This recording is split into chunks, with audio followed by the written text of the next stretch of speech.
December মাস পড়ে গেছে মানেই কিন্তু শীতের মিষ্টি রোদ্দুর, আর তার সঙ্গে ডিনার, হইচই আর খাওয়া দাওয়া। আর ঘরোয়া খাওয়া দাওয়ার কথা বললেই প্রথমেই কিন্তু যে কথাগুলো মনে পড়ে সেগুলো হচ্ছে বাজারের টাটকা শাকসবজি দিয়ে রান্না করা নানান রকম পদ। আর তার মধ্যে কিছু ঘরোয়া পদ তো চিরকালেরই ফেভারিট সকলেরই, যেমন বেগুন পোড়া। এইবারে আমি বেগুন পোড়াটা একটু অন্যরকম করে করেছিলাম।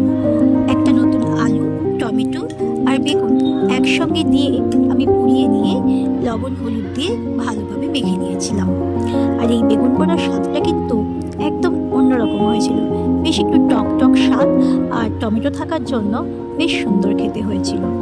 আর এটা কিন্তু রুটি বা গরম ভাত অথবা মুড়ি সব কিছু দিয়েই খেতে খুব সুন্দর। আর এই রকম পদ যদি থাকে তাহলে আর কি চাই। আর এরপরেই চলে আসে কিন্তু আরও একটা উপকরণ, যেটা এরপরেই আমি দেখাবো। সেটা হচ্ছে এইরকম বেগুন পোড়ার সঙ্গে যদি হয় খিচুড়ি, তবে তো আরোই মজা। তো বন্ধুরা, তোমরা কে কে এইরকম খাবারটা পছন্দ করো আমাকে কিন্তু অবশ্যই কমেন্ট করে জানিও। চলে আসি আমরা এরপরে আমি কি রান্নাবান্না করেছিলাম। বেগুন পোড়ার এই অনবদ্য রঙটা দেখতে যেমন সুন্দর, এর স্বাদও কিন্তু তেমনি সুন্দর। আর এরপরেই চলে এসেছে ছোট আলু। বাজারে এই সময়ই একমাত্র কিন্তু পাওয়া যায় এইরকম সাইজের ছোট আলু। আর সেগুলো পাতলা করে কেটে একটু হলুদ লবণ দিয়ে ভাজা করলে খেতে দুর্ধর্ষ হয়।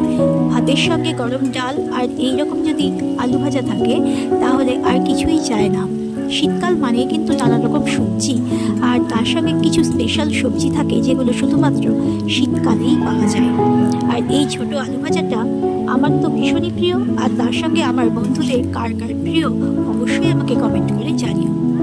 আর এই আলু ভাজাটা হালকা মচমচে করে খেতেই কিন্তু বেশি ভালো লাগে, তো আমার তো ভীষণ প্রিয়। আর দেখে নাও কিরকম লালচে করে ভাজাটা আমি করছি।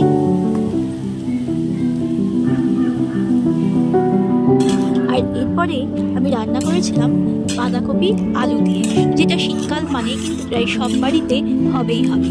আর নিরামিষ দিন হওয়ার জন্য আমি এটা নিরামিষভাবেই করেছিলাম। নতুন আলু আর বাঁধাকপি একসঙ্গে তেলের ওপর দিয়ে সমস্ত মশলা দিয়ে কিছুক্ষণ ঢেকে রেখেছিলাম। আপনি সবজিটা সেদ্ধ হয়ে গেছিল, আর তারপর বেশ কিছুক্ষণ এটাকে নেড়ে ছেড়ে মাখা মাখা করে নামিয়ে দিলেই কিন্তু সবজিটা একদম রেডি। আর অবশ্যই এটা খেতে ভালো লাগে কার সঙ্গে বলো তো বন্ধুরা? খিচুড়ির সঙ্গে। খিচুড়ির সঙ্গে এইরকম বেগুন ভাজা আর এইরকম তরকারি হলে কিন্তু আর কিচ্ছু চায় না।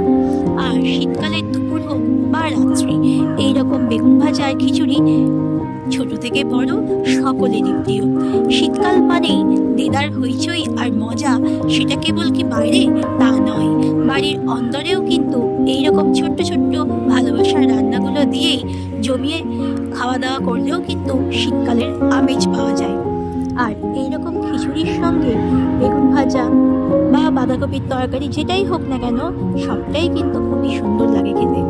তো দেখো বন্ধুরা, এইরকমভাবেই আমি একটা শীতের গোটা দিন সাজিয়ে নিয়েছিলাম এইরকম রকমারি খাবার দাবারের সঙ্গে। তোমরা আমাকে কমেন্ট করে জানিও তোমাদের শীতকাল কেমন কাটছে। আবার দেখা হবে, আজ আসি।